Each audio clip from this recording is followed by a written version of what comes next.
കർത്താവിൻ്റെ പരിശുദ്ധ നാമം വാഴ്ത്തപ്പെടുമാറാകട്ടെ. വീണ്ടും ഒന്നിച്ച് തിരുവചന പഠനത്തിനായിട്ട് ഈ പ്ലാറ്റ്ഫോമിൽ കൂടി വരുവാൻ സ്വർഗത്തിലെ ദൈവം അനുവദിച്ച കൃപയോർത്ത് ദൈവത്തെ സ്തുതിക്കുന്നു. കോട്ടയത്തുള്ള പ്രിയപ്പെട്ടവർക്കൊക്കെ വളരെ സമൃദ്ധിയായ വചനം ലഭിച്ച ഒരു ആഴ്ചയാണ് കടന്നുപോയത് എന്നെനിക്കറിയാം. എങ്കിലും ഇത്രയും പ്രിയപ്പെട്ടവർക്ക് വീണ്ടും ഈ ക്ലാസ്സിൽ പങ്കെടുക്കുവാൻ ദൈവം അനുവദിക്കുന്നുവല്ലോ. നമ്മുടെ ക്ലാസ്സുകളുടെ മൂന്നാമത്തെ ദിനത്തിലേക്കാണ്, മൂന്നാമത്തെ ആഴ്ചയിലേക്കാണ് നാം കടന്നു വന്നിരിക്കുന്നത്. കഴിഞ്ഞ ആഴ്ചകളിൽ ദൈവം നമ്മെക്കുറിച്ച് ആഗ്രഹിക്കുന്ന കാര്യം എന്താണ് എന്നാണ് നാം ചിന്തിച്ചു വരുന്നത്. അതുതന്നെയാണല്ലോ നമ്മുടെ വിഷയവും. ദൈവത്തിന് പ്രസാദകരമായ ഒരു ജീവിതം നയിക്കുക. പറയുമ്പോൾ വളരെ എളുപ്പമാണെങ്കിലും വളരെ പ്രയാസമുള്ള, അല്ലെങ്കിൽ ജീവിതത്തിൽ നമ്മെ തന്നെ ഒന്ന് വിചിന്തനം ചെയ്യുമ്പോൾ ദൈവസന്നിധിയിൽ നാം ഏത് നിലയിലായിരിക്കുന്നുവെന്ന് നമ്മെ പരിശോധിക്കുന്ന ഒരു വിഷയം തന്നെയാണ്.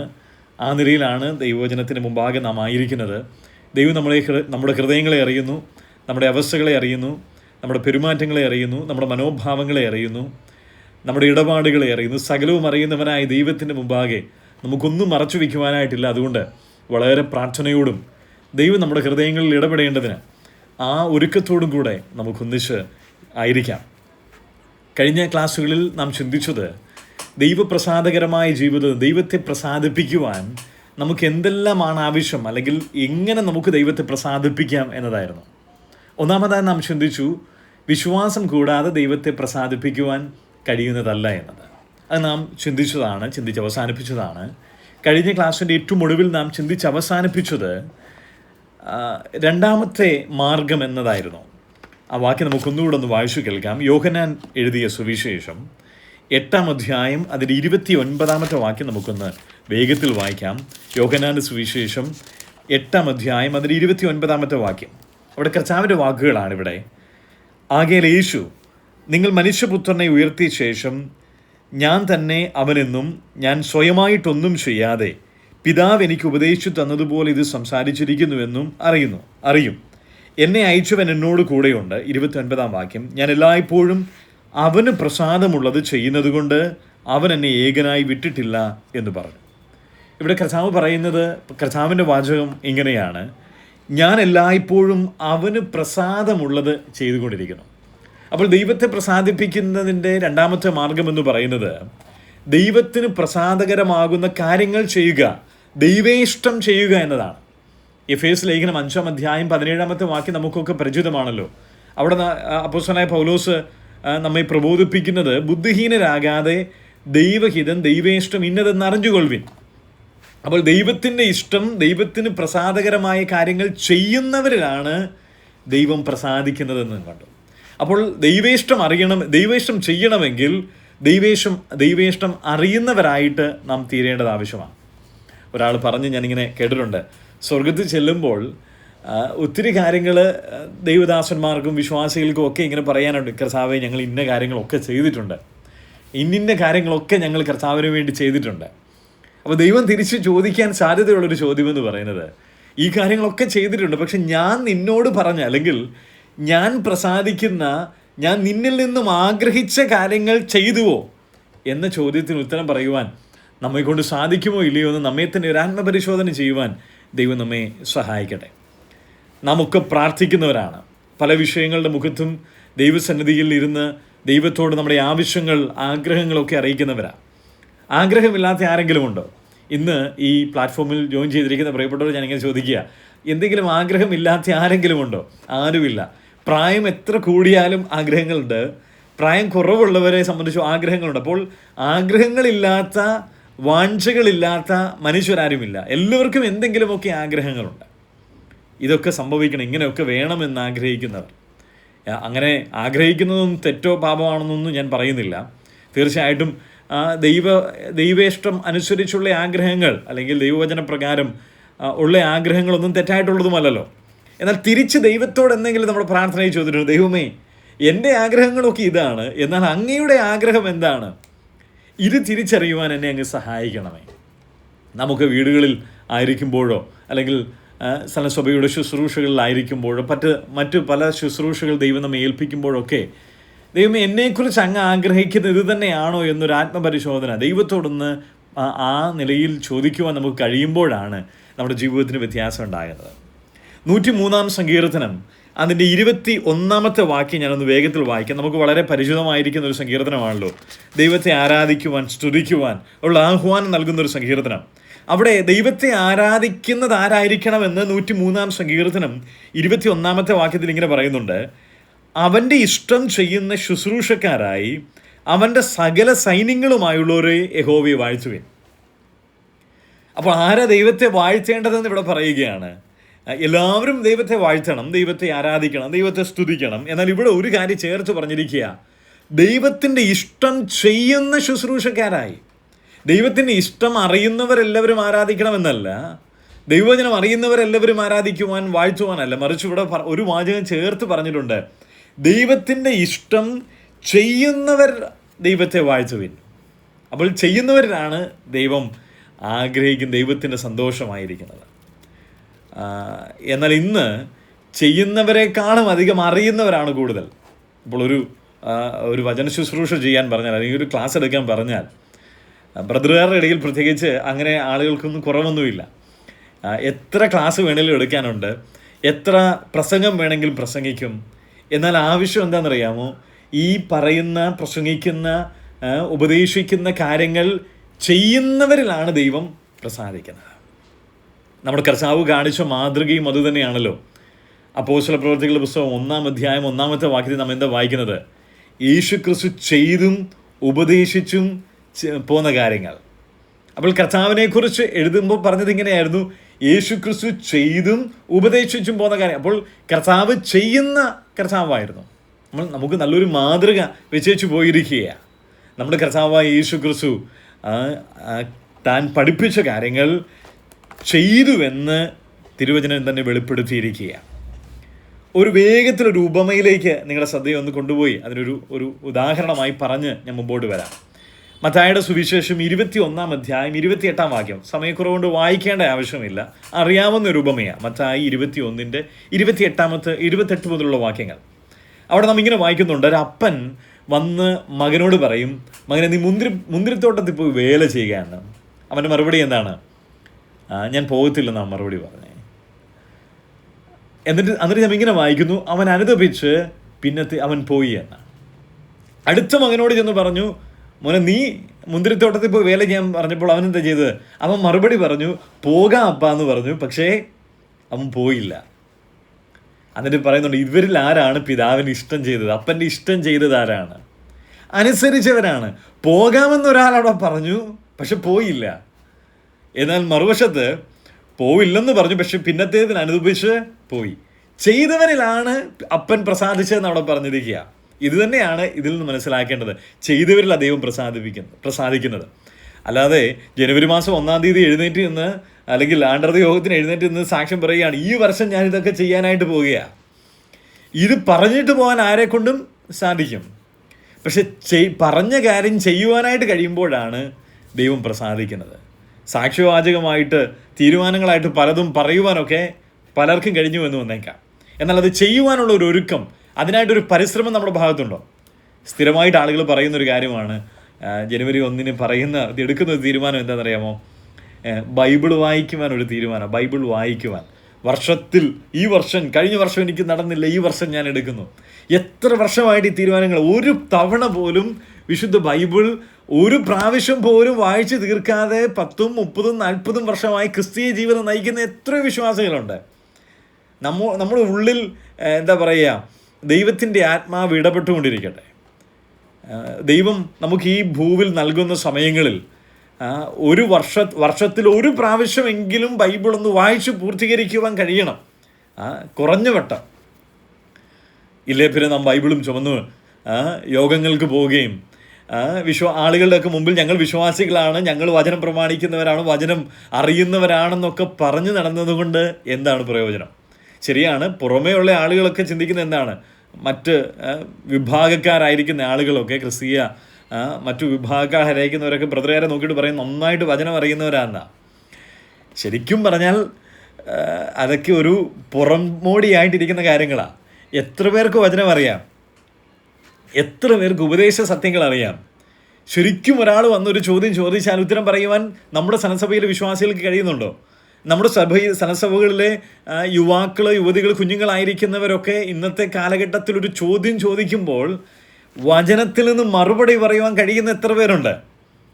വേണ്ട, മറ്റ് ആളുകളൊക്കെ ചെയ്യുന്നത്, ഞാൻ പറയുന്നത് പെന്തക്കോസ് സഭാ വിഭാഗക്കാരൊക്കെ ചെയ്യുന്ന പല കാര്യങ്ങളും വചനവിരുദ്ധമാണെന്ന് പറയാനല്ല ബ്രദറുകാർക്കും അറിയാം.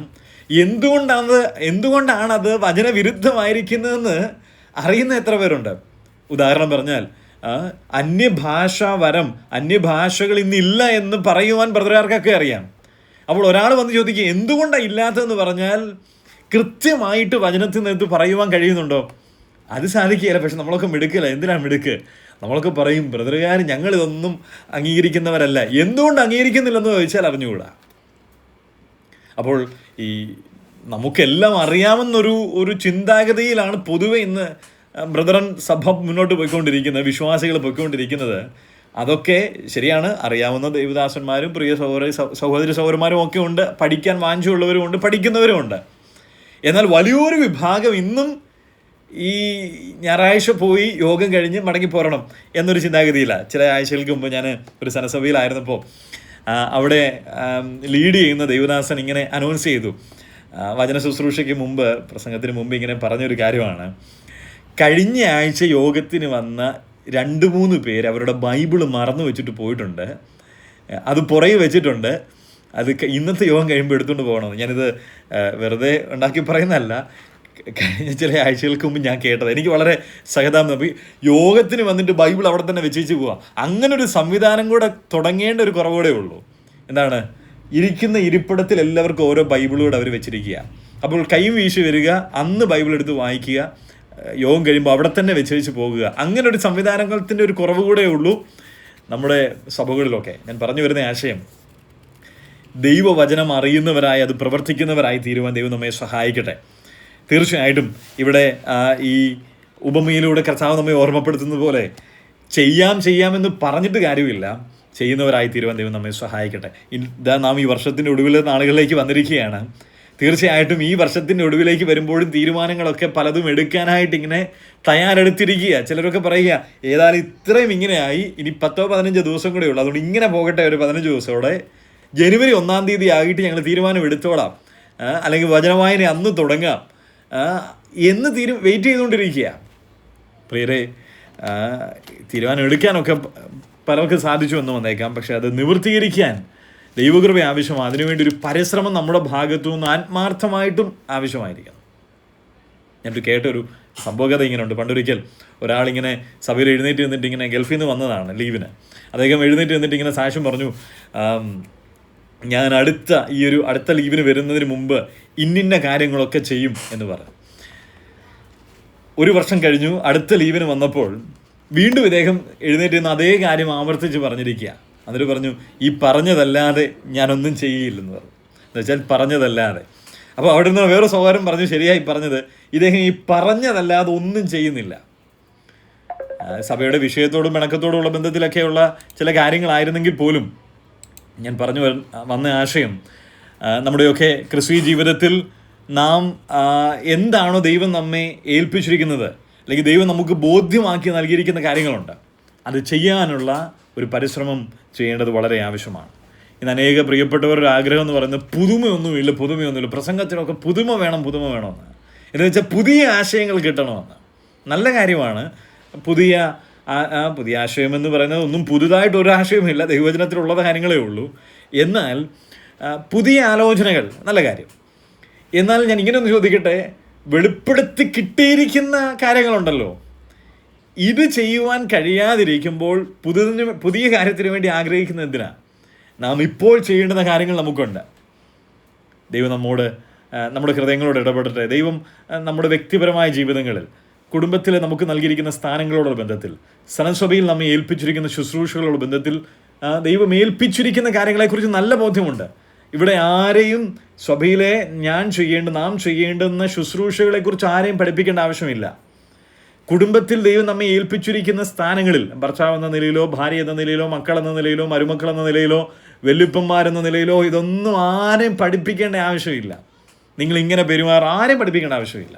ദൈവത്തിൻ്റെ ആത്മാവ് നമുക്ക് ദൈവവചനത്തിൽ ഓൾറെഡി അത് വെളിപ്പെടുത്തി നൽകിയിട്ടുണ്ട്. ഇത് ചെയ്യാനോ ഇത് ചിന്തിക്കാനോ ഒന്നും നമുക്കൊരു മനസ്സും ഇല്ല. കർത്താവ് നമ്മെ സഹായിക്കട്ടെ. ഏത് മകനെ അപ്പനെ പ്രസാദിപ്പിച്ചത്, അപ്പൻ്റെ ഇഷ്ടം ചെയ്തത്? അനുസരിച്ച മകനാണ്. പോവില്ലെന്ന് ആദ്യം പറഞ്ഞു, പക്ഷെ പിന്നീട് അനുദപിച്ച് പോയി എന്ന് നാം വായിക്കണം.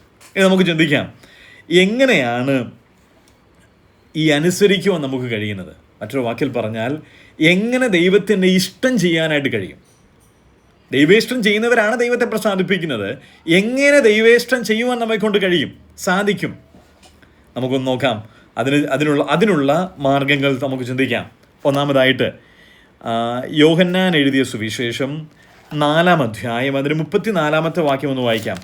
യോഹന്നാൻ്റെ സുവിശേഷം 4-ാം അധ്യായം അതിന് 34-ാമത്തെ വാക്യം.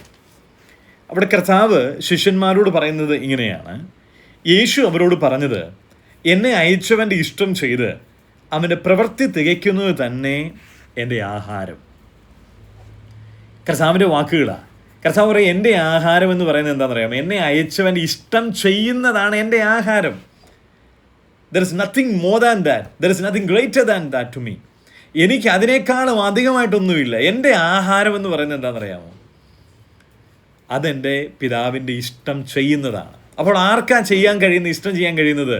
ദൈവത്തിൻ്റെ ഇഷ്ടം ചെയ്യുന്നതിന് പ്രഥമ സ്ഥാനം നൽകുന്ന ആൾക്കാർ. കർത്താവ് പറയുന്ന മറ്റൊരു ആശയം ഇതാണ്: എൻ്റെ ഏറ്റവും പ്രധാനപ്പെട്ട കാര്യം, ഞാൻ വിശന്നിരിക്കുക, എൻ്റെ ഏറ്റവും പ്രധാനപ്പെട്ട കാര്യം എനിക്കിപ്പോൾ ആഹാരം കഴിക്കണമെന്നുള്ളതല്ല.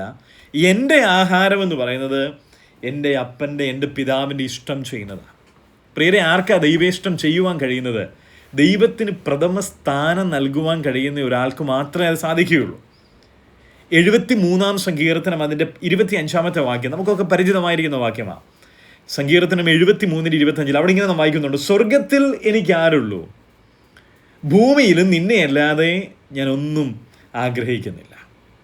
സങ്കീർത്തനക്കാരൻ്റെ ഒരു ഹൃദയത്തിൻ്റെ അവസ്ഥ പറയുക, സ്വർഗത്തിൽ എനിക്ക് ആരുള്ളൂ? സ്വർഗത്തിൽ എനിക്ക് ദൈവമാണ്. ഭൂമിയിലും എനിക്ക് ദൈവമല്ലാതെ മറ്റൊന്നുമില്ല, മറ്റൊന്നിനെക്കുറിച്ചും ഞാൻ ആഗ്രഹിക്കുന്നതുമില്ല. So my first priority is my God. എൻ്റെ ജീവിതത്തിൻ്റെ ഏറ്റവും വലിയ പ്രഥമ സ്ഥാനം എന്ന് പറയുന്നത് ദൈവമാണ്, മറ്റൊന്നുമല്ല. ഇങ്ങനെ പറയാൻ നമുക്ക് കഴിയുമോ? ആത്മാർത്ഥമായിട്ട് നമ്മുടെ ഹൃദയങ്ങളോട് ചോദിച്ചാൽ നമുക്കങ്ങനെ പറയാൻ കഴിയുമോ? എൻ്റെ ഏറ്റവും പ്രഥമ സ്ഥാനം, ഏറ്റവും പ്രധാന കാര്യം, എനിക്ക് ഇന്നൊരു യോഗമുണ്ട്, എനിക്കിന്ന് യോഗത്തിന് പോകണോ, അല്ലെങ്കിൽ മറ്റേതെങ്കിലും ഒരു പ്രോഗ്രാമിന് പോകണം. അനേക വിശ്വാസികളുണ്ട് ഞായറാഴ്ച ദിവസം യോഗത്തിന് വരാതെ അവർ അയൽപക്കത്തെ ആരുടെയെങ്കിലും വിവാഹത്തിന് പോകുന്നത്, അല്ലെങ്കിൽ യോഗത്തിൻ്റെ നടുക്ക് വെച്ച്, എന്ന് വെച്ചാൽ സ്വഭായോഗത്തിൻ്റെ പകുതി വെച്ച് ഇറങ്ങി ആരുടെയെങ്കിലും കല്യാണത്തിന് പോകുന്ന ആളുകളൊക്കെ കണ്ടിട്ടുണ്ടായിരിക്കും. ഞാൻ പറഞ്ഞു വരുന്ന ആശയം എന്താ പ്രാധാന്യം? ദൈവത്തെ സന്തോഷിപ്പിക്കുന്നതിനേക്കാളും പ്രാധാന്യം എന്തിനാണെന്നറിയാമോ? അയൽപക്കത്തുള്ള ആളുടെ കല്യാണത്തിന് പോകുന്നതാണ്. ആഹാരം കഴിക്കാനായിട്ട് പോകുന്നു. എന്നാൽ പ്രാർത്ഥിച്ച് ആശീർവാദം കഴിഞ്ഞിട്ട് പോകണമെന്നൊരു ചിന്ത പോലും ഇല്ല. പ്രാർത്ഥനയ്ക്കിടയ്ക്ക് ഇറങ്ങിപ്പോകും. പ്രാർത്ഥന മെസ്സേജ് തീരുന്ന ഉടനെ ബൈബിൾ അടച്ച് പോകുക. ചില ആളുകളുണ്ട് യോഗം കഴിയാൻ നോക്കിയിരിക്കുക, ധൃതി പിടിച്ച യോഗം കഴിഞ്ഞുകൊണ്ടാണ് പോകുന്നത്. എങ്ങോട്ടാണ് പോകുന്നതെന്ന് വെച്ചാൽ ഓടി ചെന്ന് വീട്ടിൽ പോയിരുന്ന് കയ്യിലേക്ക് കൊടുത്ത് പത്രം വായിച്ചുകൊണ്ടിരിക്കും. എന്നാൽ 5 മിനിറ്റ് നിന്ന് സഹോദരന്മാരോടൊക്കെ ഒന്ന് വിശേഷമൊക്കെ ഒന്ന് അന്വേഷിക്കാൻ ഇല്ല. അപ്പോൾ എന്താ പ്രാധാന്യം എന്തിനാണ് കൊടുക്കുന്നത്? ദൈവത്തിനോ സ്വഭാവകാര്യങ്ങൾക്കോ ഒന്നുമല്ല. പല വിശ്വാസികൾക്കും അങ്ങനെ തന്നെയാണ്. എന്താണെന്നറിയാമോ? കർത്താവിനോ സഭായോഗങ്ങൾക്കോ ഒന്നും ഒരു പ്രാധാന്യവും നൽകുന്നില്ല. അതുകൊണ്ട് അതിൻ്റെ അർത്ഥം എന്താ? അത് സൂചിപ്പിക്കുന്നത് എന്താ? ദൈവത്തിനല്ല 1-ാം സ്ഥാനം നൽകിയിരിക്കുന്നത്. 42-ാം സങ്കീർത്തനം നമുക്കറിയാമല്ലോ, അതിൻ്റെ 1-ാമത്തെ വാക്യം: മാൻ നീർത്തോടുകളിലേക്ക് ചെല്ലുവാൻ കാംക്ഷിക്കുന്നത് പോലെ എൻ്റെ ആത്മാവ് നിന്നോട് ചേരുവാൻ കാംക്ഷിക്കുന്നു എന്ന് സങ്കീർത്തനക്കാരൻ പറയുക. എന്ന് വെച്ചാൽ എൻ്റെ വാഞ്ച, എൻ്റെ ആഗ്രഹം എന്ന് പറയുന്നത് എൻ്റെ ദൈവത്തിൻ്റെ അടുക്കൽ ദൈവത്തെ കാണുക എന്നുള്ളതാണ്, അല്ലെങ്കിൽ ദൈവവുമായിട്ടുള്ള ബന്ധമാണ്. മാൻ നീർത്തോടുകളിലേക്ക് കുതിച്ചു പോകുന്നത് പോലെയുള്ളൊരാഗ്രഹം. നമ്മുടെയൊക്കെ സഭായോഗത്തിന് വരുന്ന ആളുകളുടെ കുതിപ്പ് കണ്ടാൽ അറിയാം യോഗത്തിന് പോകാനുള്ള താല്പര്യം. ചില ആളുകളുണ്ട് വളരെ വേഗത്തിൽ സഭായോഗത്തിന് വരുന്നത്, പക്ഷേ 10 മണിക്കത്തെ യോഗത്തിന് 10:10 ഈ കുതിപ്പുണ്ടാകുന്നതേ ഉള്ളൂ. എന്ത് കാര്യം കൊണ്ട് സഭായോഗം ഇന്ന് വേണ്ട എന്ന് വെക്കുവാൻ ചിന്തിച്ചുകൊണ്ടിരിക്കുക. ഞാൻ കഴിഞ്ഞ ദിവസം ഒരു സഹോദരനോട് പറയാം, ഞങ്ങളുടെ സഭയിലെ യോഗത്തിൻ്റെ സ്ഥിതി ഇങ്ങനെയാണ്. വൈകുന്നേരം ആകുമ്പോൾ സഭയിലെ സഹോദരന്മാർ ഇങ്ങനെ മുറ്റത്തിറങ്ങി ആകാശത്തോട് നോക്കും. ഇന്ന് മഴ പെയ്യാനുള്ള സാധ്യതയുണ്ടോ, കാർമേഘം കാണുന്നുണ്ടോ. ഉടനെ വാട്സപ്പ് ഗ്രൂപ്പിൽ മെസ്സേജ് വരും, ഇന്ന് മഴ പെയ്യാൻ സാധ്യതയുള്ളതുകൊണ്ട്, അല്ലെങ്കിൽ മഴയുടെ മുന്നറിയിപ്പുള്ളതുകൊണ്ട് ഇന്ന് യോഗം കാണുകയില്ല. അപ്പോൾ യോഗം ക്യാൻസൽ ചെയ്യാനുള്ള കാര്യങ്ങളാണ് ഞാൻ പറയുന്നത്. ഇതൊന്നും ഇതിനപ്പുറം ഉള്ളതുണ്ട്, ഞാൻ അതിലേക്കൊന്നും കിടക്കുന്നില്ല. ഞാൻ പറഞ്ഞു വരുന്ന ആശയം, പ്രിയരെ, ദൈവത്തിന് പ്രഥമ സ്ഥാനം നൽകുന്നുണ്ടെങ്കിൽ മറ്റു പലതും മാറ്റി വെച്ചിട്ട് ദൈവത്തിന് കൊടുക്കുവാൻ നമ്മെ കൊണ്ട് കഴിയണം. മലാക്കി പ്രവാചകന്റെ പുസ്തകത്തിലേക്ക് ഞാൻ കടക്കുന്നില്ല, പറഞ്ഞു മാത്രം ഒന്ന് പോവുകയാണ്. അവിടെ ദൈവം തന്നെ ചോദിക്കുന്ന ഒരു ചോദ്യമുണ്ട്, ഞാൻ നിന്റെ യജമാനനാകുന്നുവെങ്കിൽ എന്നോടുള്ള ബഹുമാനം എവിടെ? ഒരു ബഹുമാനം ഇല്ലാത്ത നിലയിലാണ് നമ്മുടെ സഭായോഗങ്ങളുടെ ഒക്കെ പോക്ക്. ഈ നാളുകളിൽ ദൈവം നമ്മെ സഹായിക്കട്ടെ. 16-ാം സങ്കീർത്തനത്തിലേക്ക് വരാം. 16-ാം സങ്കീർത്തനം അതിൻ്റെ 2-ാമത്തെ വാക്യം നമുക്കൊന്ന് വേഗത്തിൽ വായിച്ചു കേൾക്കാം. 16-ാം സങ്കീർത്തനം അതിൻ്റെ 2-ാമത്തെ വാക്യം. അവിടെ നമ്മിങ്ങനെ വായിക്കുന്നു, ഞാൻ യഹോവയോട് പറഞ്ഞത്, നീ എൻ്റെ കർത്താവാകുന്നു, നീ ഒഴികെ എനിക്കൊരു നന്മയുമില്ല.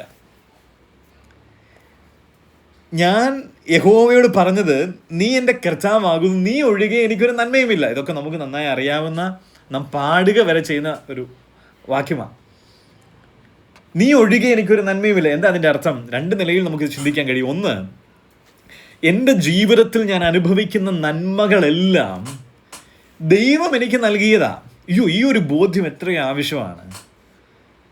നമുക്ക് വീടുണ്ട്, വാഹനമുണ്ട്, കുടുംബം ദൈവം നൽകിയിട്ടുണ്ട്, നമുക്ക് ബന്ധുമിത്രാദികളുണ്ട്, പ്രിയപ്പെട്ടവരുണ്ട്, സഭയുണ്ട്, വിശ്വാസികളുണ്ട്, പ്രാർത്ഥിക്കുവാൻ പ്രിയപ്പെട്ടവരുണ്ട്. എന്തെല്ലാം നന്മകളാണ് ദൈവം നമുക്ക് നൽകിയിരിക്കുന്നത്. ഇവിടെ പറയുക, ഈ നന്മയൊക്കെ ആരായിരിക്കും നൽകിയിരിക്കുന്നത്? ഇതെല്ലാം എനിക്ക് ദൈവം നൽകിയിരിക്കുന്നത്. ഈ ഒരു ബോധ്യം നമുക്ക് വളരെ ആവശ്യമുണ്ടോ? പല പ്രിയപ്പെട്ടവരെ സംബന്ധിച്ചിടത്തോളം ഞാൻ നേടി എന്നുള്ള ചിന്തയിലിരിക്കുന്നത്. കർത്താവ് തന്നെ ഒരു ഉപമയിൽ പറഞ്ഞിട്ടുണ്ട്, ഒരു മൂഢനായ ധനവാനെ കുറിച്ച്. അവൻ്റെ വാക്കെന്തായിരുന്നു? എൻ്റെ കളപ്പുര, എൻ്റെ സ്ഥലം, എൻ്റെ വിളവ്, എൻ്റെ കളപ്പുര, ഞാനിതൊക്കെ കൂട്ടിവെക്കും, ഞാൻ തിന്നും, ഞാൻ കുടിക്കും, ഞാൻ ആസ്വദിക്കും. അവൻ പറയുമ്പോൾ അതിൻ്റെ ആശയം എന്താണ്? ഇതെല്ലാം എൻ്റെയാ, ഇതെല്ലാം ഞാൻ നേടിയതാ, എൻ്റെ കഴിവുകൊണ്ടാണെന്നുള്ള ചിന്ത. അങ്ങനെയുള്ള അനേകരുമുണ്ട്. ഞാൻ എൻ്റെ മിടുക്ക് കൊണ്ട്, ഞാനില്ലെങ്കിൽ ഒന്നും നടക്കുകയില്ല. കമ്പനി വിജയിച്ചത് എൻ്റെ മിടുക്കുകൊണ്ട്, എൻ്റെ ബുദ്ധി കൊണ്ടാണ്. എൻ്റെ മകന് നല്ല മാർക്ക് നേടിയതിൻ്റെ കാരണം എന്താ പറയുക? ഞങ്ങൾ കുടുംബപരമായി വളരെ ബുദ്ധിയുള്ളവരായതുകൊണ്ടാണ് മക്കളൊക്കെ നല്ല മാർക്കിലും നല്ല ജോലിയിലുമൊക്കെ ഇരിക്കുന്നത്. അപ്പോൾ ഇവിടെ സങ്കീർത്തനക്കാരൻ പറയുന്ന ഒരു വസ്തുത, നമ്മുടെ ജീവിതത്തിൽ അനുഭവിക്കുന്നതെല്ലാം ആര് നൽകിയതാ? ദൈവം നൽകിയിരിക്കുന്നത്. അതൊന്ന് ഒരാശയം. മറ്റൊരാശയം എന്ന് പറയുന്നത്, കർത്താവിനെ ഇവിടെ പറയുക, നീ ഒഴികെ എനിക്കൊരു നന്മയുമില്ല എന്ന് പറയുമ്പോൾ, എൻ്റെ ജീവിതത്തിൽ അനുഭവിക്കുന്ന ഒരു നന്മയും കർത്താവിനെ മാറ്റി വെച്ചിട്ട് എനിക്ക് വേണ്ട. ദൈവമായി ഇതൊക്കെ നൽകിയത്. എന്നാൽ ഇത് അനുഭവിക്കുന്നത് എങ്ങനെയാണെന്നറിയാമോ? ഇതെല്ലാം അനുഭവിക്കുന്നത് എൻ്റെ കർത്താവിനെ എൻ്റെ ജീവിതത്തിൽ നിന്ന് മാറ്റി വെച്ചിട്ട് വേണ്ട എന്നൊരു തീരുമാനം. നാം പല കാര്യങ്ങൾക്ക് പോകുന്നു, പല കാര്യങ്ങൾ ചെയ്യുന്നു. എന്നാൽ കർത്താവിനെ പുറത്താക്കിയിട്ടാണോ എന്ന് നാം നമ്മെ തന്നെ ഒന്ന് വിചിന്തനം ചെയ്യണം. വെളിപ്പാട് പുസ്തകം 3-ാം അധ്യായം അതിൻ്റെ 20-ാമത്തെ വാക്യം കർത്താവ് പറഞ്ഞെന്താണ്? ഞാൻ വാതിൽക്കൽ നിന്ന് മുട്ടുന്നു, ആരെങ്കിലും എൻ്റെ ശബ്ദം കേട്ട് വാതിൽ തുറന്നാൽ ഞാൻ അവൻ്റെ അടുക്കൽ ചെന്ന് അവനോടും അവൻ എന്നോടും കൂടെ അത്താഴം കഴിക്കും. ഇത് ഡോക്ടർ OM ഷമുവേൽ സാറ്, ഞാൻ അവിടെ അദ്ദേഹത്തിന് കീഴിൽ പഠിക്കുന്ന കാലഘട്ടത്തിൽ അദ്ദേഹം സ്ഥിരം ക്ലാസ്സിൽ പറയുന്ന ഒരു സംഭവമായിരുന്നു. ഈ വെളിപ്പാട് പുസ്തകം പഠിപ്പിക്കുന്ന സമയത്ത് പറഞ്ഞിരുന്ന കാര്യമാണ്. 3-ാം അധ്യായം 10-ാമത്തെ വാക്യം അദ്ദേഹം പഠിപ്പിക്കുന്ന കാലത്ത്, ചില വർഷങ്ങൾക്ക് മുമ്പ് ക്ലാസ്സിലെടുക്കുന്ന സമയത്ത് സാറിങ്ങനെ പഠിപ്പിച്ചു, ഞാൻ വാതിൽക്കൽ നിന്ന് മുട്ടുന്നുവെന്ന് കർത്താവ് പറയുകയാണ്. അപ്പോൾ അതിൻ്റെ അർത്ഥമെന്ന് പറയുന്നത് കർത്താവ് സഭയുടെ പുറത്ത് നിൽക്കുകയാണ്. അപ്പോൾ കർത്താവ് ഇല്ലാതെയാണ് അകത്ത് ഇവർ കൂടിക്കൊണ്ടിരിക്കുന്നത്. അപ്പോൾ കർത്താവ് വാതിൽക്കൽ നിന്ന് മുട്ടുന്നു എന്ന് പറഞ്ഞു.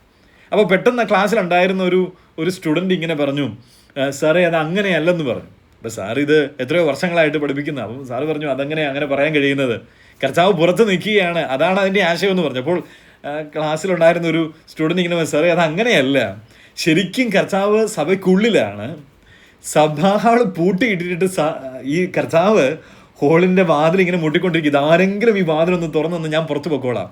കാരണം അകത്തിരിക്കെ തന്നെ കർത്താവിന് വിലമതിക്കാതെ കാര്യങ്ങൾ ചെയ്യുന്ന ഒരു രീതിയാണെന്ന് പറഞ്ഞു.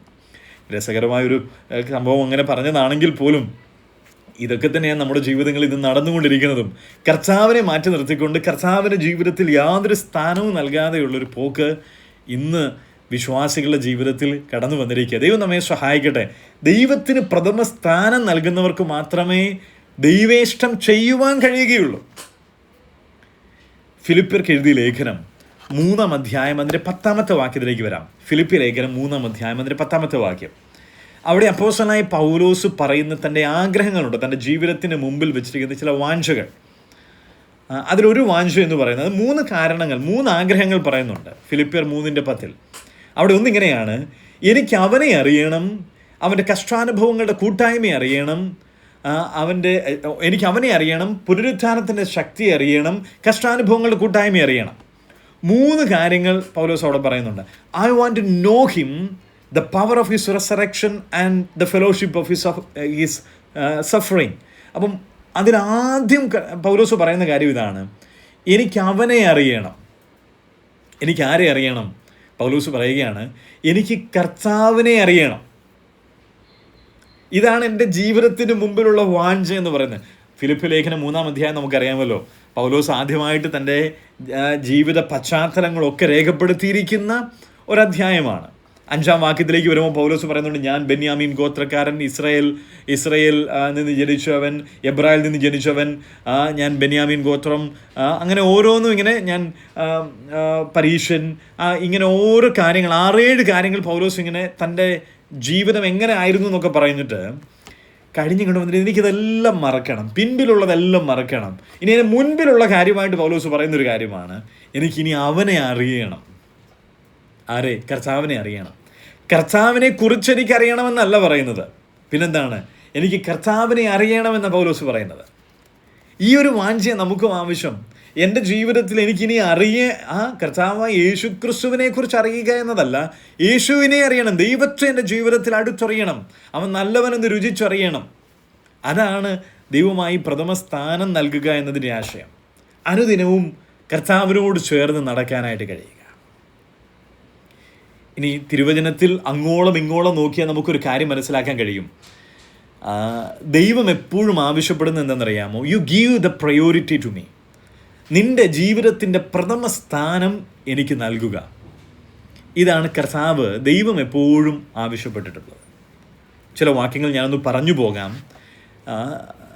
പ്രഥമ സ്ഥാനം നൽകണമെന്ന് ദൈവം തന്നെ പറഞ്ഞിരിക്കുന്ന കാര്യങ്ങൾ.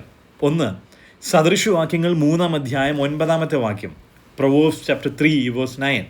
3:9 ഇങ്ങനെ പറയുന്നു: നിൻ്റെ എല്ലാ ഫലങ്ങളും, നിൻ്റെ ആദ്യ ഫലം കൊണ്ട് ദൈവത്തെ ബഹുമാനിക്കുക.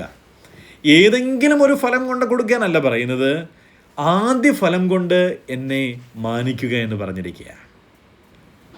പിന്നീട് നാം വെളിപ്പാട് പുസ്തകം 2-ാം അധ്യായം 4-ാം വാക്യത്തിലേക്ക് വരുമ്പോൾ എന്താ പറയുന്നത്? നിന്നെക്കുറിച്ച് ഒരു കുറവ് പറയാനുണ്ട്, നീ ആദ്യ സ്നേഹം വിട്ടുകളഞ്ഞിരിക്കുന്നു, അതുകൊണ്ട് ആദ്യ സ്നേഹത്തിലേക്ക് മടങ്ങി വരിക. കൊലോസ്യ ലേഖനം 1-ാം അധ്യായം 18-ാമത്തെ വാക്യം. സകലത്തിനും മുൻപൻ ആകേണ്ടതിന്, ക്രിസ്തു സകലത്തിനും മുൻപനാകേണ്ടതിന്.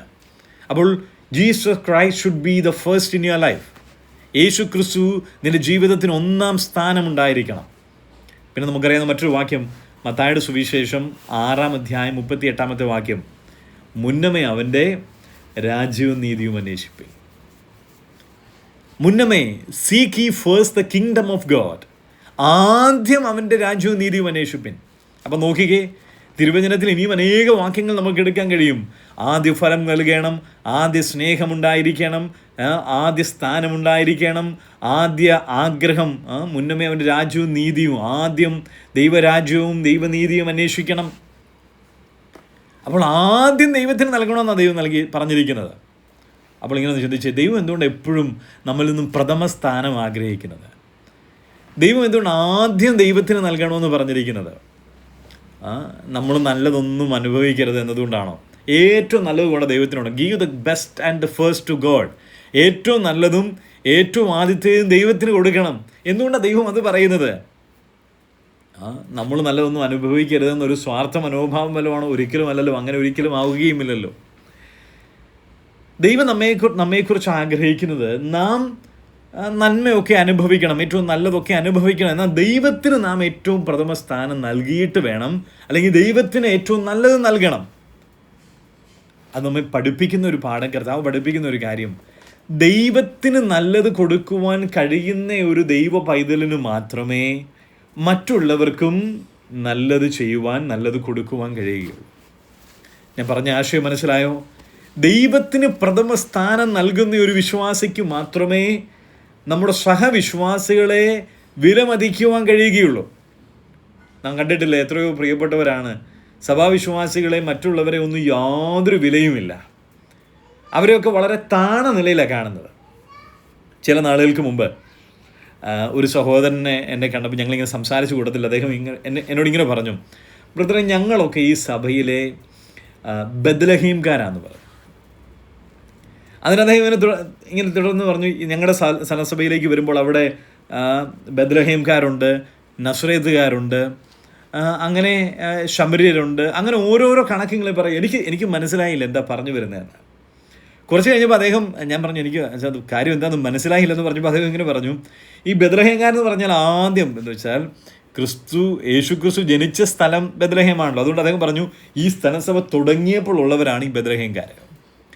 അടുത്തതാണ് നസ്രേത്തുകാർ, അത് കഴിഞ്ഞ് അടുത്ത ശമര്യർ. അങ്ങനെ ഓരോ അദ്ദേഹത്തിൻ്റെ ഉള്ളിൽ സഭയിലുള്ള വിശ്വാസികളെ അങ്ങനെ ഒരു കാറ്റഗറി തിരിച്ചു വെച്ചിരിക്കുക. ഞങ്ങളൊക്കെ ശമര്യർ, ഞങ്ങളൊക്കെ ബത്ലഹേംകാരാണ്, അവരൊക്കെ നസ്രേത്തുകാരാണ്. നോക്കിക്കേ, വിഭാഗീയത ആ നിലയിൽ വരെ കൊണ്ടുപോകാൻ, എന്ന് വെച്ചാൽ മറ്റുള്ളവരെ കുറഞ്ഞു കാണുവാനുള്ളൊരു മനസ്സ്. അതെന്തുകൊണ്ടാണെന്നറിയാമോ? അതിന് കാരണം ഇവിടെ പറഞ്ഞിരിക്കുക, ദൈവത്തിന് പ്രഥമ സ്ഥാനം അല്ലെങ്കിൽ ദൈവത്തിന് ഒന്നാം സ്ഥാനം നൽകാതിരിക്കുമ്പോൾ, ദൈവത്തിന് മികച്ചത് നൽകാൻ കഴിയാതിരിക്കുമ്പോൾ മറ്റുള്ളവർക്കും മികച്ചത് കൊടുക്കാൻ കഴിയത്തില്ല. മറിച്ച് ദൈവത്തിന് പ്രഥമ സ്ഥാനം, ദൈവത്തിന് മികച്ചത് കൊടുക്കണമെന്ന് ആഗ്രഹമുള്ള ഒരാളെ സംബന്ധിച്ചിടത്തോളം തീർച്ചയായിട്ടും അവരുടെ സഹോദരി സഹോദരന്മാരെ വിലമതിക്കുവാനായിട്ട് അവർക്ക് കഴിയും. പണ്ടൊക്കെ, ഇപ്പോഴങ്ങനെ ഇല്ല, പക്ഷെ കുറേ നാളുകൾക്കൊക്കെ മുമ്പ് ഞാൻ ഓർക്കുന്നുണ്ട്, നോർത്ത് ഇന്ത്യയിലോട്ടൊക്കെ പോകുമ്പോൾ മിഷൻ പ്രവർത്തനത്തിനായിട്ടോ അല്ലെങ്കിൽ അവിടെയുള്ള ദൈവദാസന്മാരോട് ചേർന്ന് പ്രവർത്തിക്കാനൊക്കെ പോകുമ്പോൾ പൊതുവെ ഉള്ളൊരു ട്രെൻഡ് ഇങ്ങനെ ഉണ്ടായിരുന്നു. നമ്മുടെ വീട്ടിലെ പഴയ വസ്ത്രങ്ങളൊക്കെ കൊടുത്തയക്കുന്ന ഒരു രീതി, ഇല്ലായ്മയുടെ നാളുകളിലൊക്കെ. എന്നാൽ ഉള്ളവരും അങ്ങനെ തന്നെ ചെയ്യാറുണ്ടായിരുന്നു, കണ്ടിട്ടുണ്ടോ? കീറിയതൊക്കെ ഒന്നും ഉപയോഗിക്കാൻ കൊള്ളുകയല്ലെന്ന് കണ്ടു കഴിയുമ്പോൾ അതൊക്കെ തുന്നിയൊക്കെ എടുത്ത് കൊടുത്തു വിടും. വേണമെങ്കിൽ ഒരു 100 അതിലധികം അല്ലെങ്കിൽ അവിടെയുള്ള വസ്ത്രമില്ല കുറവുള്ള എല്ലാവർക്കും വാങ്ങിച്ചു കൊടുക്കുവാൻ തക്ക സാമ്പത്തികമുള്ളവരായിരിക്കാം, വാങ്ങിക്കൊടുക്കാൻ അതിനുള്ള സാമ്പത്തിക ശേഷിതയും നൽകിയിട്ടുള്ളവരായിരിക്കും. എങ്കിലും കൊടുക്കുന്നത് എന്താണെന്നറിയാമോ? ഏറ്റവും മോശപ്പെട്ടത്. അതെന്താ കാണിക്കുന്നത്? അവിടെയുള്ളവർ വിശ്വാസികളാണ്, പക്ഷേ അവർക്ക് ഈ കീറിയതൊക്കെ മതി എന്നൊരു മനോഭാവമാണ്. ഈ പഴംതുണിയൊക്കെ കൊടുത്താൽ മതി, അങ്ങനെ ഒരു മനോഭാവമാണ്. എന്ന് വെച്ചാൽ നല്ല വസ്ത്രം ഇരിക്കുന്നത് കൊടുത്തത് തെറ്റാണെന്നല്ല ഞാൻ പറഞ്ഞു വരുന്നത്. എന്നാൽ എനിക്ക് ഒരു ഉപയോഗമില്ലെന്ന് കാണുമ്പോൾ കൊടുക്കാനുള്ളൊരു ചിന്താഗതി, അതൊട്ടും ശരിയായതല്ലെന്ന് നമുക്ക് തന്നെ അറിയാമല്ലോ. അത് ചെയ്യുന്നതിൻ്റെ ചിന്ത എന്താണെന്നറിയാമോ? ദൈവത്തോട് അങ്ങനെയാണ് ഇടപെടുന്നത്, ദൈവത്തിന് അങ്ങനെയാണ് ചെയ്യുന്നത്, ദൈവത്തോട് എൻ്റെ പെരുമാറ്റവും രീതികളുമൊക്കെ അങ്ങനെയാണ്. ഏറ്റവും ഒടുവിൽ എന്നും കൊള്ളുകയില്ലെങ്കിൽ ഓക്കെ, ഇന്ന് ഒരു പ്രോഗ്രാമും ഇല്ലെങ്കിൽ എന്നാൽ ഇന്ന് യോഗത്തിന് പോയേക്കാം, അങ്ങനെ ഒരു ചിന്ത. അതാണ് ദൈവം നമ്മിൽ നിന്നും ഒന്നാം സ്ഥാനം ആഗ്രഹിക്കുന്നതിൻ്റെ കാരണം. ഏറ്റവും മികച്ചത് നാം ദൈവത്തിന് നൽകണമെന്ന് ദൈവം ആഗ്രഹിക്കുന്നതിൻ്റെ കാരണം ദൈവത്തിന് ഇതെല്ലാം അനുഭവിക്കണം എന്നുള്ളത് കൊണ്ടല്ല, മറിച്ച് നാം അങ്ങനെ ചെയ്യുവാൻ മനസ്സുള്ളവർക്ക് മാത്രമേ മറ്റുള്ളവരോടും ഈ കൃപ, ഈ കാര്യം, ഈ നിലയിൽ ഇടപെടുവാനായിട്ട് കഴിയുകയുള്ളൂ. ഒന്ന് ചിന്തിച്ചേ, ദൈവത്തെ ഉണ്മയായി സ്നേഹിക്കുന്ന ഒരു സഹോദരനോ സഹോദരിയോ അവർ സനസഭയിലുള്ള മറ്റു വിശ്വാസികളെയും ഉണ്മയായി സ്നേഹിക്കാൻ കഴിയും. ദൈവത്തോട് ദൈവത്തിങ്കിൽ നിന്നും ക്ഷമ ലഭിക്കുന്ന ഒരുവന് മാത്രമേ, അല്ലെങ്കിൽ ദൈവത്തിൻ്റെ മുമ്പാകെ താഴ്മയുള്ളവന് മാത്രമേ മറ്റുള്ളവരോടും താഴ്മയോടുകൂടി ഇടപെടുവാൻ കഴിയുകയുള്ളൂ. നേരെ തിരിച്ചാണെങ്കിൽ ഓർത്താൽ മതി, ഒരാൾ വളരെ അഹങ്കാരത്തോടുകൂടെ പോകുന്നെങ്കിൽ അദ്ദേഹത്തിന് ദൈവത്തോടുള്ള മനോഭാവവും അങ്ങനെ തന്നെയായിരിക്കും. ഒരാൾക്ക് സഭയിലുള്ള വിശ്വാസികളോടൊന്നും സ്നേഹമില്ല എങ്കിൽ അതിൻ്റെ കാരണം എന്താണെന്നറിയാമോ? കർത്താവിനോട് സ്നേഹമില്ല എന്നതുകൊണ്ടാണ്. ദൈവം നമ്മെ സഹായിക്കട്ടെ. നമ്മുടെ ജീവിതം എങ്ങനെയാണ്, കർത്താവിനോടുള്ള നമ്മുടെ സ്നേഹം എങ്ങനെയാണ് എന്ന് പരിശോധിപ്പാൻ ദൈവം നമ്മെ സഹായിക്കട്ടെ. അപ്പോൾ ദൈവം നമ്മിൽ നിന്നും ആഗ്രഹിക്കുന്നത് ദൈവത്തിന് പ്രഥമ സ്ഥാനം നൽകുക എന്നുള്ളതാണ്. എങ്കിൽ മാത്രമേ ദൈവേഷ്ടം ചെയ്യുവാൻ നമുക്ക് കഴിയുകയുള്ളൂ. അത് മനസ്സിലായി എന്ന് ചിന്തിക്കുകയാണ്. ഇനി മുമ്പോട്ട് വരാം. രണ്ടാമതായി, ദൈവത്തിൻ്റെ ഇഷ്ടം ചെയ്യണമെങ്കിൽ ഒന്നാമത് നമുക്ക് വേണ്ടത് ദൈവത്തിന് പ്രഥമ സ്ഥാനം നൽകുവാൻ നമുക്ക് കഴിയുക എന്നതാണ്. 2, ദൈവേഷ്ടം ചെയ്യണമെങ്കിൽ കർത്താവ് നമ്മെ പഠിപ്പിക്കുന്ന അടുത്ത പാഠമെന്ന് പറയുന്നത് മത്തായിയുടെ സുവിശേഷം, മത്തായി എഴുതിയ സുവിശേഷം 26-ാം അധ്യായം അതിന് 39-ാമത്തെ വാക്യം നമുക്കൊന്ന് വായിക്കാം. മത്തായിയുടെ സുവിശേഷം 26-ാം അധ്യായം അതിന് 39-ാമത്തെ വാക്യം.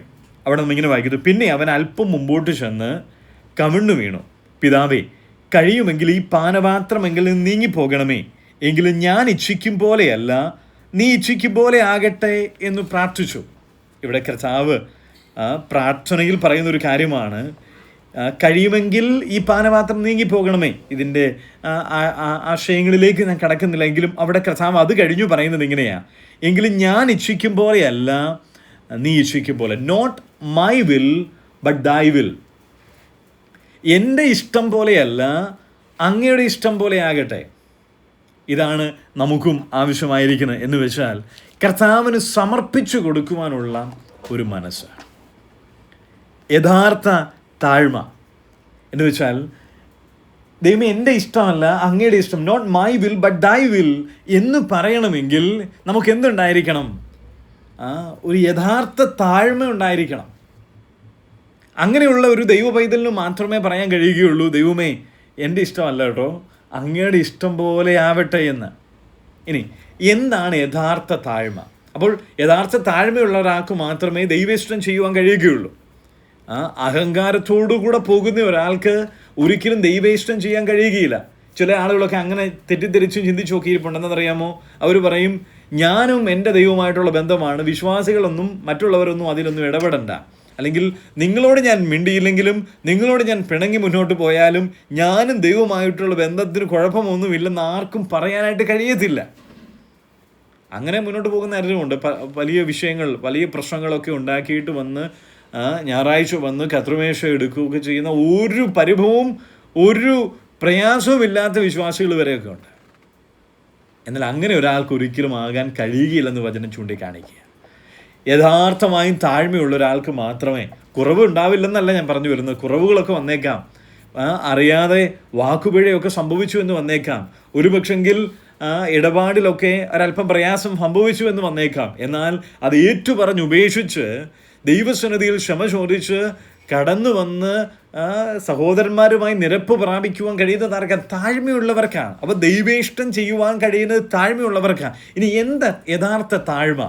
അതൊരു വലിയ വിഷയമാണ്. എന്താ യഥാർത്ഥ താഴ്മ? ചിലരൊക്കെ ചിന്തിച്ചു വെച്ചിരിക്കുന്നത് എന്തെന്നറിയാമോ? അധിക ശബ്ദമൊന്നും ഉയർത്തി സംസാരിക്കാതിരിക്കുന്നവരാണ് യഥാർത്ഥ താഴ്മയെന്ന. അധികം വലിയ സംസാരമൊന്നുമില്ല, വലിയ മിണ്ടാട്ടമൊന്നുമില്ല, ഇദ്ദേഹം വളരെ താഴ്മയുള്ള ആളാണ്. ചിലപ്പോഴൊക്കെ ചിന്തിച്ചിട്ടുണ്ടായിരിക്കും, സഭയുടെ കമ്മിറ്റി മീറ്റിങ്ങോ അല്ലെങ്കിൽ യോഗമൊക്കെ അങ്ങനെ ഒരു തീരുമാനം എടുക്കാനൊക്കെ സഹോദരന്മാർ കൂടുന്ന സമയത്ത് ചില ദൈവദാസന്മാരും അല്ലെങ്കിൽ സഭയിലെ ചില പ്രിയപ്പെട്ടവരൊന്നും വാ തുറന്ന ഒരക്ഷരം പോലും മിണ്ടുകയില്ല. ഈ സഹോദരന്മാർ കൂടി ചിന്തിച്ചുകൊണ്ടിരിക്കുന്ന, പ്ലാൻ ചെയ്തുകൊണ്ടിരിക്കുന്ന കാര്യം വളരെ ദൈവഹിതപ്രകാരമല്ലെന്ന് ബോധ്യമുള്ളപ്പോൾ പോലും ഒരക്ഷരം പോലും മിണ്ടാതിരിക്കുന്ന ദൈവദാസന്മാരും സഹോദരന്മാരും ഒക്കെ ഉണ്ടായേക്കാം. അപ്പോൾ ചിലർക്ക് അദ്ദേഹത്തെ നോക്കിയിട്ട് പറയും, ഈ സഹോദരൻ എന്തൊരു താഴ്മയുള്ള ഒരാളാ, ഒന്നും മിണ്ടുന്നില്ലല്ലോ, ഒരു പരാതിയും പറയുന്നില്ല എന്ന്. അത് താഴ്മയാണെന്ന് തെറ്റിദ്ധരിച്ചിരിക്കുന്ന ഒത്തിരി പേരുണ്ട്. ഒന്നിനും ഇടപെടാതെ ഒന്നും മിണ്ടാതിരുന്നാൽ അദ്ദേഹം വളരെ താഴ്മയുള്ള ഒരാളാണ്. അങ്ങനെയല്ല. ഞാൻ ചേർത്തിങ്ങനെ പറയട്ടെ, കുടുംബജീവിതത്തോടുള്ള ബന്ധത്തിൽ, സഭാജീവിതത്തോടുള്ള ബന്ധത്തിൽ ദൈവം വെളിപ്പെടുത്തി നൽകിയിട്ട് ഇന്ന കാര്യങ്ങളാണ് ചെയ്യേണ്ടത്, ഇതൊക്കെ അറിഞ്ഞിട്ടും മിണ്ടാതിരുന്ന് മുന്നോട്ട് പോകുന്നയാളെ താഴ്മയുള്ളവരെന്ന് വിളിക്കാൻ കഴിയത്തില്ല, മറിച്ച് കപടഭക്തിക്കാരെന്ന് വിളിക്കേണ്ടി വരും. പഴയ നിയമത്തിൽ ശൗലിനെ കുറിച്ച് നാം വായിക്കുന്നുണ്ട്. ശൗലിനെ ശമൂവേൽ അഭിഷേകം ചെയ്തു. പിന്നീട് പൊതുവിൽ ദൈവം രാജാവായി ആക്കിയിരിക്കുന്ന വ്യക്തി ആര് എന്ന് ഒരു തിരഞ്ഞെടുപ്പ്, അല്ലെങ്കിൽ അതിനായിട്ട് ജനം കൂടി വന്നിരിക്കുന്ന സമയത്ത് അഭിഷേകം ചെയ്യപ്പെട്ടിരിക്കുന്ന ആളാണ് ഈ ശൗൽ എന്ന് പറയുന്നത്. എന്നാൽ ആളുകളൊക്കെ അന്വേഷിക്കുക ആരാ ദൈവം രാജാവാക്കി ഇരിക്കുന്നയാള്. നാം ഷൗലിനെ കുറിച്ച് വായിക്കുന്ന ഒരു കാര്യമുണ്ട്. ഷൗൽ എന്താ ചെയ്യുന്നത്? സാമാനങ്ങളുടെ ഇടയിൽ ഷൗൽ ഒളിച്ചിരിക്കുകയായിരുന്നു. അപ്പോൾ ഇത് പെട്ടെന്ന് വായിക്കുമ്പോൾ നമുക്കിങ്ങനെ ചിന്തിച്ച്, അയ്യോ ഷൗലിനെ നോക്കിക്കുക, എന്തോ ഒരു ഭക്തനാ, എന്തോ ഒരു താഴ്മയാ, അവൻ്റെ അത്രയും പൊക്കമുള്ള ആളുകളൊന്നും അവിടെ ഇല്ലായിരുന്നു. പക്ഷേ അവനവിടെ ഒളിച്ചു മാറിയിരിക്കുകയാണ്. എന്ന് വെച്ചാൽ സഭായോഗത്തിന് വന്നാൽ ഏറ്റവും പുറകെ പോയിരിക്കും. ഞാൻ പറഞ്ഞു വരുന്നത് സഭായോഗത്തിന് പുറകെ വന്നിരിക്കുന്നവരൊക്കെ അങ്ങനെയാണെന്നല്ല ഞാൻ പറഞ്ഞു വരുന്നത്. മുന്നിലൊക്കെ സീറ്റ് ഉണ്ടെങ്കിൽ പോലും ഏറ്റവും പുറകെ പോയി ഇരിക്കുകയുള്ളൂ. ഒന്നിനും ഇടപെടുകയില്ല. പ്രിയരെ, ദൈവം നൽകിയിരിക്കുന്ന കൃപാവരങ്ങളെക്കുറിച്ച് ബോധ്യമുള്ളപ്പോഴും എന്നെ സനസഭയിലാക്കി വെച്ചിരിക്കുന്നതിന് ബോധ്യമുള്ളപ്പോഴും ഞാൻ യോഗത്തിന് കടന്നു വന്ന് ദൈവത്തെ ആരാധിക്കാൻ വന്നത് എന്തിനാണെന്ന് നല്ല ബോധ്യമുള്ളപ്പോഴും ഇതൊന്നിനും എനിക്ക് ഇടപെടേണ്ടല്ല, ഞാൻ ഏറ്റവും പുറകെ പോയി മിണ്ടാതിരുന്നിട്ട് പോന്നോളാം എന്ന് ചിന്തിക്കുന്നുണ്ടെങ്കിൽ, അത് താഴ്മയാണെന്ന് കണക്കാക്കുന്നുണ്ടെങ്കിൽ അങ്ങനെയല്ല. ചിലർ പറയും, ഈ ഒരു ഭാര്യയും ഭർത്താവും തമ്മിലുള്ള പ്രശ്നമാണ്. അപ്പം ഭർത്താവ് അദ്ദേഹം ഒരു ശുദ്ധനാ, അദ്ദേഹം വാ തുറന്ന് ഒരു അക്ഷരം പോലും മിണ്ടാത്ത ഒരാളാണെന്ന് പറഞ്ഞാൽ എല്ലാവരും പറയും അദ്ദേഹത്തിൻ്റെ പ്രശ്നം കൊണ്ടല്ല കേട്ടോ, അദ്ദേഹത്തിൻ്റെ പ്രശ്നം കൂടാ. എന്താണെന്നറിയാമോ? വാ തുറന്ന് പറയേണ്ട കാര്യങ്ങൾ, അല്ലെങ്കിൽ ഒരു ഗൃഹനാഥനാണ് എന്ന നിലയിൽ ചെയ്യേണ്ടുന്ന കാര്യങ്ങളൊന്നും ചെയ്യാതെ വളരെ വിനയം നടിച്ച് ഒരു വാക്കും മിണ്ടാതെ ജീവിതം ഒരു കെട്ടഴിഞ്ഞ ജീവിതം, കുത്തഴിഞ്ഞ ജീവിതം, ഒരു കുടുംബം മുന്നോട്ട് കൊണ്ടുപോയിക്കൊണ്ടിരിക്കുമ്പോൾ അദ്ദേഹം വളരെ താഴ്മയുള്ള ആളാണ് എന്നത് പറയുന്നതിൻ്റെ കാരണം എന്താ? ഒന്നും മിണ്ടുകയില്ല, ഒരഭിപ്രായം പറയാതെ അങ്ങനെ പോകുന്ന ഒരാൾ, അത് താഴ്മയല്ല. പിന്നെ എന്താണ് യഥാർത്ഥ താഴ്മ? അത് പറഞ്ഞ് ഞാൻ ഇന്നത്തെ ക്ലാസ് അവസാനിപ്പിക്കാൻ ദൈവം അനുവദിച്ചാൽ അടുത്ത ആഴ്ച നമുക്ക് തുടരാമല്ലോ. ഫിലിപ്പി ലേഖനം 2-ാം അധ്യായം അതിൻ്റെ 3 മുതലുള്ള വാക്യങ്ങൾ, ഈ ഭാഗമൊക്കെ നമുക്ക് വളരെ പരിചിതമാണ്. ഫിലിപ്പി ലേഖനം 2-ാം അധ്യായം അതിന് 3 മുതലുള്ള വാക്യങ്ങൾ. 3-ാമത്തെ വാക്യം ഇങ്ങനെ വായിക്കുന്നു: ശാഠ്യത്താലോ ദുരഭിമാനത്താലോ ഒന്നും ചെയ്യാതെ താഴ്മയോടെ ഓരോരുത്തൻ മറ്റുള്ളവനെ തന്നേക്കാൾ ശ്രേഷ്ഠൻ എന്ന് എണ്ണിക്കൊള്ളുവിൻ. 5-ാം വാക്യത്തിലേക്ക് വരുമ്പോൾ നാം വായിക്കുന്നുണ്ടല്ലോ, ക്രിസ്തുയേശുവിൻ്റെ ഭാവം തന്നെ നിങ്ങളിലും ഉണ്ടായിരിക്കട്ടെ. എന്താണ് ആ ഭാവം എന്ന് പറയുന്നത്? നമുക്കറിയാം, അവൻ ദൈവരൂപത്തിലിരിക്കെ ദൈവത്തോടുള്ള സമത്വം മുറുകെ പിടിച്ചുകൊള്ളണമെന്ന് വിചാരിക്കാതെ ദാസരൂപം എടുത്ത് മനുഷ്യ സാദൃശ്യത്തിലായി തന്നെത്താൻ ഒഴിച്ചു വേഷത്തിൽ മനുഷ്യനായി വിളങ്ങി തന്നെത്താൻ താഴ്ത്തി മരണത്തോളം, ക്രൂശിലെ മരണത്തോളം തന്നെ അനുസരണമുള്ളവനായി തീർന്നു.